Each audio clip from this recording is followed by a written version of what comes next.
खुद का पालन पोषण मेड़ता में हुआ था, वो यहाँ मेड़ता ही रहा करते थे। दुद्धा जी जो थे मेड़ता के राजा, या जो मीराबाई के दादाजी हैं, भगवान कृष्ण के बहुत बड़े भक्त थे। तो कहते हैं दुद्धा जी भक्त थे, तो मीराबाई का स्वभाव तो है कि घर में जैसा माहौल होता है वो माहौल बच्चों को मिलता है। तो मीराबाई भी भगवान कृष्ण को मानती थी, खूब ही मानती। एक बार की बात है, मेड़ता में बारात आई हुई थी। मीरा बच्ची थी, अपने दादा दादी के साथ में खड़ी बारात देख रही थी। बाल उत्सुकतावश जिज्ञासावश सवाल पूछ रही थी, ये कौन है जो घोड़ी पर बैठा हुआ है? कहा गया तो दूल्हा है। घोड़ी पे क्यों बैठा हुआ है? तो इसकी शादी है। नए कपड़े क्यों पहन रखे? तो शादी में नए कपड़े पहनते हैं। किससे होगी इसकी शादी? तो वो दुल्हन है। बच्ची ने पूछते पूछते पूछ लिया, तो मेरी शादी किससे होगी? लगा दादा दादी को, यार क्या जवाब दे बच्ची को, और कुछ दिमाग में आया नहीं। वहां भगवान कृष्ण का मंदिर था पास में, भगवान कृष्ण की पूजा करती थी। मीरा भी साथ में खड़ी रहती, वो जानती थी कृष्ण भगवान है। और उन्होंने कहा कि तेरे पति ये है, भगवान श्री कृष्ण है। कहते मीराबाई ने इस बात को थोड़ा सीरियस ही ले लिया। मीराबाई भगवान कृष्ण को अपना पति मानते थे, सगुण पूजा करते। मीराबाई भगवान कृष्ण को अपना पति मानकर कैसी पूजा किया करती थी? सगुण पूजा किया करती। बड़ी हुई मीरा राजकुमारी थी, वो मेड़ता की। राणा सांगा के सुपुत्र ज्येष्ठ पुत्र भोजराज के साथ में उनकी शादी की गई। पर मीराबाई कृष्ण भक्ति में इतने लीन हो गए थे, मारो तो गिरधर गोपाल दूसरों ना कोई वाली फीलिंग थी उनकी। उनका यह मानना था कि दुनिया में मर्द एक ही है, भगवान कृष्ण। मेरी उससे शादी हो गई। तो जब वो ससुराल गए अपने, तो उन्होंने अपने पति को भी कहा कि ठीक है, सांसारिक जीवन चक्र है, सारे रिश्ते नाते निभाने ही पड़ते हैं, विधि विधान जो है वो सारे करने पड़ते हैं। मेरी भी आपके साथ शादी हुई है, पर मैं जिस तरीके से सांसारिक रिश्ते निभाए जाते हैं, विवाह का जो एक पति पत्नी के बीच का रिश्ता होता है, वो मैं निभा नहीं पाऊंगी। मैं पति भगवान कृष्ण को मानती हूं, मैं सारे दिन पूजा पाठ में ही रहूंगी। भोजराज जी बेहद महान आदमी। भोजराज जी ने कहा मीराबाई को, निश्चिंत रूप से पूजा पाठ कीजिए, आपको इधर सांसारिक मोह माया की तरफ ध्यान देने की आवश्यकता भी नहीं। कहते हैं भोजराज जी ने मीराबाई के पूजा पाठ में किसी भी प्रकार का व्यवधान उत्पन्न नहीं किया था। लोग अक्सर मजाक उड़ाते, भोजराज जी को कहते कि यार तुम्हारी वाइफ तो भगवान कृष्ण में ज्यादा ध्यान देती है, तुम्हारी तरफ तो ध्यान ही नहीं है, तुम्हारे से कम प्यार करती है, भगवान कृष्ण से ज्यादा प्यार करती है। और भोजराज जी का क्या रिप्लाई है शानदार। भोजराज जी ने कहा, यार तुम मूर्ख हो, तुम इस बात को यूं क्यों नहीं देखते कि मेरी पत्नी से प्रेम के मामले में मेरी टक्कर भगवान कृष्ण से है। डायरेक्टली भगवान कृष्ण मेरे प्रतिद्वंदी है इस प्रेम के मामले। तो आनिया बानिया से तो कोई संबंध है नहीं, उससे तो प्रेम कर नहीं रही, तो टक्करी लिए तो भगवान से टक्कर लिए तो देखी जाएगी, जो होगी वो होगी। क्या रिप्लाई है उस बंदे का शानदार सा। समय का कूच चक्कर था कि भोजराज जी अर्ली एज में डेथ हो जाती है। मध्यकालीन रीति रिवाज तो कहते हैं कि अक्सर राज परिवार की जो महिलाएं थी वो अपने पति की मृत्यु के बाद उनके साथ सती हो जाया करती थी। राणा सांगा तब तक जीवित थे और राणा सांगा ने कहा कि नहीं भाई, मीरा भगवत महिला है, भक्ति करने दी जाए इनको। मीरा को सती नहीं किया गया, सती नहीं हुई मीरा भाई। आप पति वैसे भगवान कृष्ण को ही मानते हो अपना, लगे रहो इस भक्ति में अपने। खानवा वाले युद्ध में मीराबाई के पिता रतन सिंह जी की डेथ हो जाती है। खानवा युद्ध के थोड़े दिन बाद सांगा की डेथ हो जाती है। मीरा के देवर भी रतन सिंह नाम था उनका भी, हम हिस्ट्री में पढ़ चुके हैं, अगले राजा बनते हैं। मीरा की भगवत महिला, उनकी जो भक्ति थी वो वैसे ही चलती रही। 1531 में रतन सिंह जी बूंदी के सूरजमल के खिलाफ लड़ते हुए मारे जाते हैं, जो मीरा के देवर थे, जो मेवाड़ के राणा थे। अब मेवाड़ के नए राणा बने विक्रमादित्य। इस टाइम मीरा के विक्रमादित्य के बीच में थोड़ी टसल देखने को मिलती है। हुआ यूं कि रैदास जी बहुत पहुंचे हुए संत एक चित्तौड़ आए हुए थे, सत्संग लगा रहे थे अपने। मीराबाई उनके सत्संग सुनने जाया करते थे। आप इस बात को समझना, ये केवल एक सिंपल बात नहीं है कि मीराबाई रैदास जी के सत्संग सुनने जाया करती थी। बात यह है कि मीराबाई ने इस एक कार्य से उस मध्यकालीन समाज के सारे टेबू तोड़ के रख दिए थे। उस मध्यकालीन समाज के तथाकथित रीति रिवाजों को ठेंगा दिखा दिया था उस महिला ने।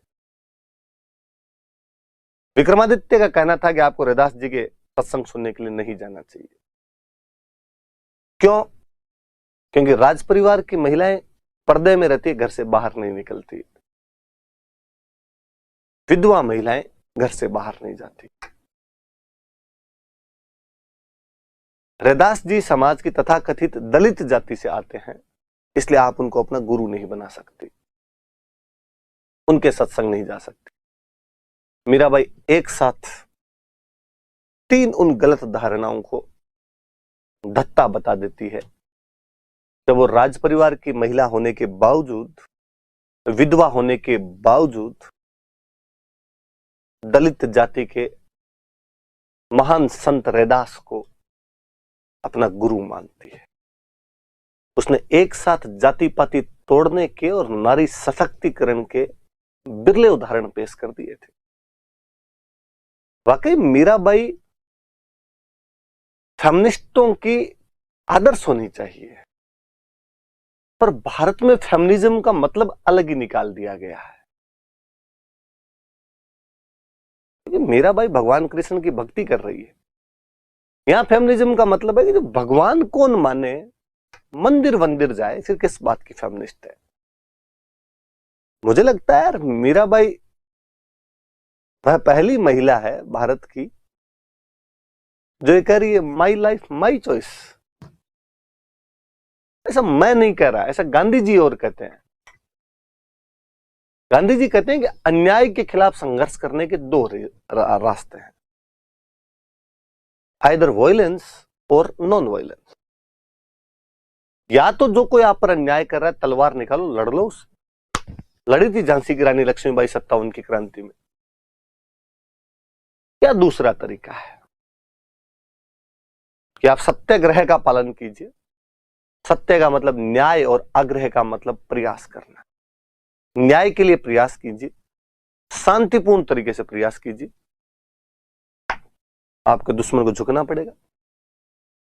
मीराबाई वो दूसरा रास्ता अपनाती है। गांधी जी कहते हैं वो अन्याय के खिलाफ संघर्ष करने वाली प्रथम सत्याग्रही महिला थी। गोपीनाथ शर्मा कहते हैं कि मध्यकाल की राजपूत नारियां जहां जौहर जैसी प्रथाओं के माध्यम से बताती है कि वो अपने कर्तव्य पालन का रास्ता अपनाने में कभी पीछे नहीं हटी, अपने पतिव्रता धर्म को निभाने के लिए उन्होंने खुद को अग्नि की लपटों को ही समर्पित कर दिया था। उसी कुल के अंदर जन्म लेकर मीरा भी इसी बात को दर्शा रही है कि कृष्ण भक्ति के मामले में वो किसी प्रकार का समझौता करने के लिए तैयार नहीं है। कहते विक्रमादित्य ने जब वहां ज्यादा तंग करना शुरू किया तो मीराबाई वापस मेड़ता आ गए। उनके ब्रदर जयमल यहां पे राज किया करते थे, अपने भाई जयमल के पास में आ गए।